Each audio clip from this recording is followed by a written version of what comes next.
Shalom Bapak Ibu dan Saudara, kita berjumpa kembali dalam Renungan Harian Toraya edisi Sabtu 31 Juli 2021. Bahan bacaan kita pada saat ini adalah Kejadian pasal 18 ayat 1 sampai 15. Kejadian pasal 18 ayat 1 sampai 15.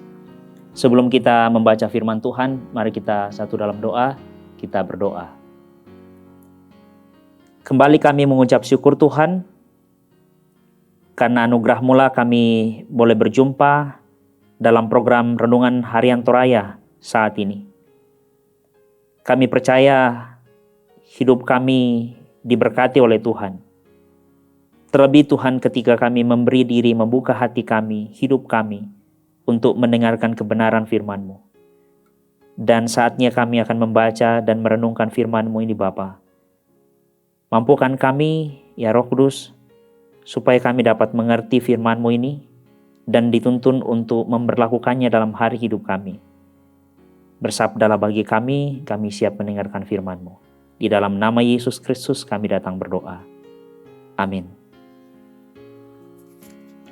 Kejadian pasal 18 ayat 1 sampai 15, Lembaga Alkitab Indonesia memberi judul Allah mengulangi menjanjikan seorang anak laki-laki kepada Abraham. Kemudian Tuhan menampakkan diri kepada Abraham dekat pohon terbantin di Mamre. Sedang ia duduk di pintu kemahnya waktu hari panas terik. Ketika ia mengangkat mukanya, ia melihat 3 orang berdiri di depannya. Sesudah dilihatnya mereka, ia berlari dari pintu kemahnya menyongsong mereka.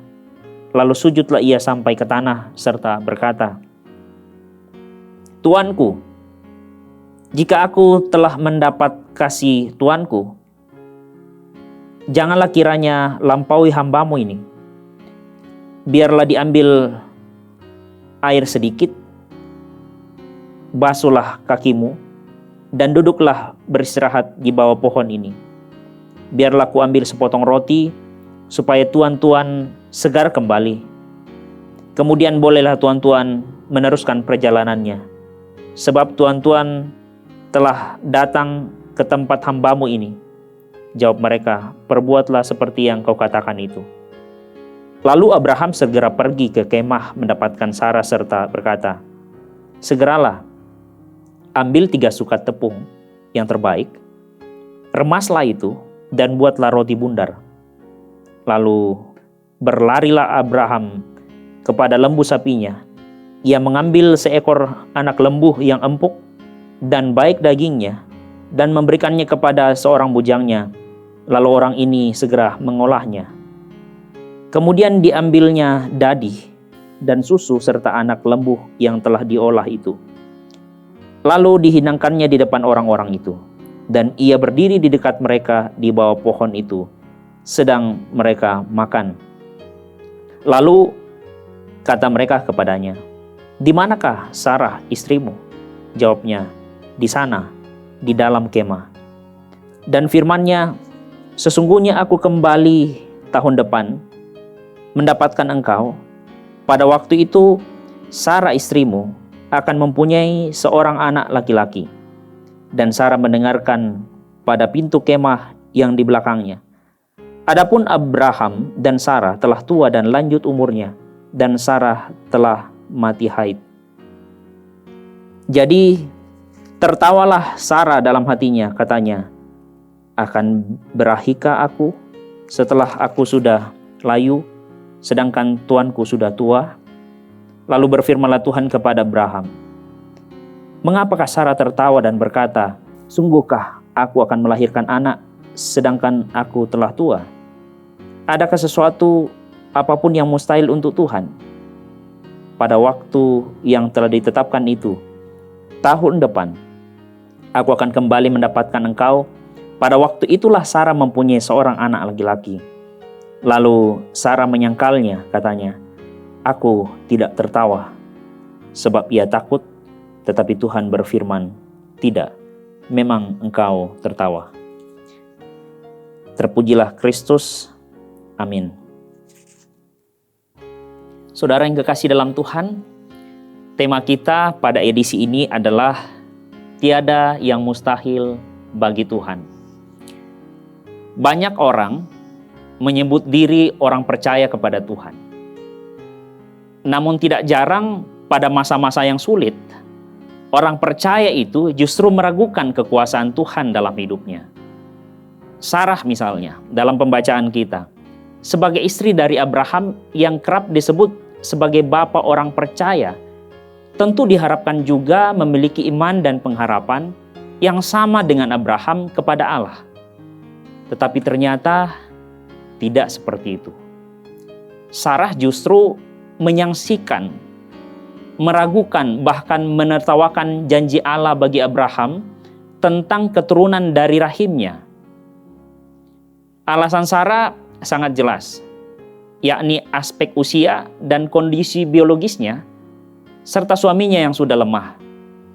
Cara pandang yang cenderung mengukur karya Allah menurut ukuran manusia telah membuat Sarah kehilangan hikmatnya untuk mengerti dan memahami, mengimani bahwa Allah dan perbuatannya sesungguhnya tidak terjangkau dengan akal manusia.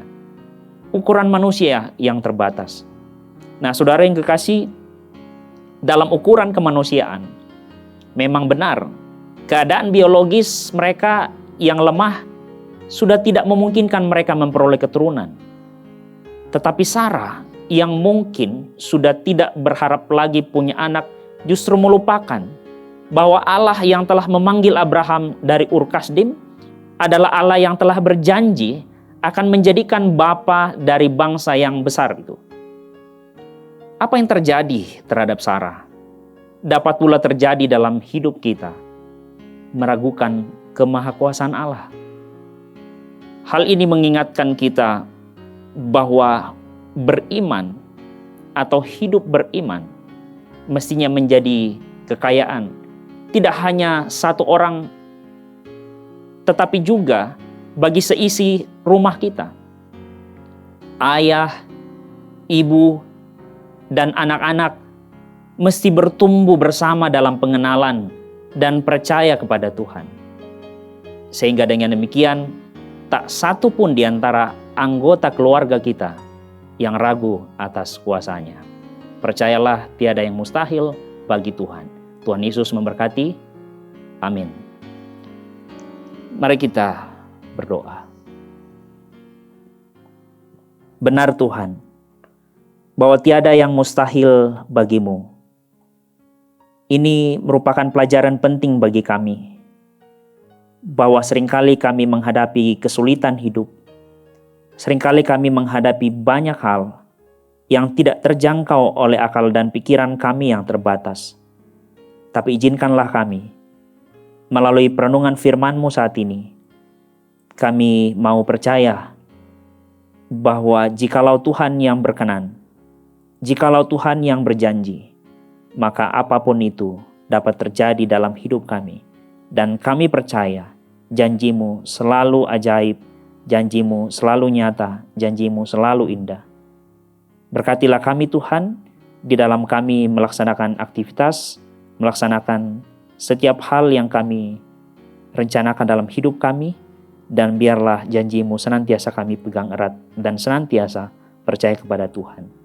Ini doa kami, di dalam nama Yesus Kristus kami datang berdoa kepada Bapa di sorga. Amin.